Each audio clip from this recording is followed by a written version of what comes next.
Mr. Anderson, can you give us a brief description about the relation between New Zealand Foreign Affairs and Europe in case of new collaborations for the future? Absolutely. It's probably particularly apposite that we discuss it in this year because it's actually the 40th anniversary of EU-New Zealand relations, and it's been quite an interesting opportunity for me to be here to also look, I think, at how those relations have come through in the last 40 years and where to head in the future. I think in terms of where they are now, the European Union is our second largest trading partner. It's also taken as a whole. It's also extremely important for New Zealand in terms of our tourism, our education industry and services. And I think if you look at the linkages, both historical and also present, that we have with Europe, they're quite profound and multifaceted. There are many people within New Zealand who are of European heritage, and I think today we're also seeing, in terms of immigration and in terms of young people coming from Europe to New Zealand, we're seeing very strong linkages there as well. So in terms of the initiatives that we have at the moment, obviously one recent one that we've highlighted is New Zealand's participation in the ASEM meeting and the ASEM summit.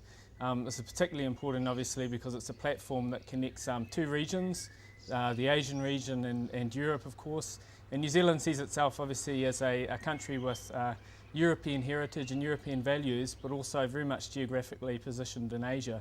So for us, it's a particularly important platform to link the two regions together.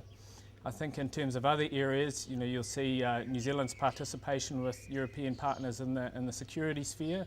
It's also particularly important at this time. In Afghanistan, where we have troops and also a provincial reconstruction team in Bamyan, and where we're working with European partners both in the military and also the civilian sense through EU police. And I think as we're going forward, we're looking at ways that we can really lift the relationship and take it into the future.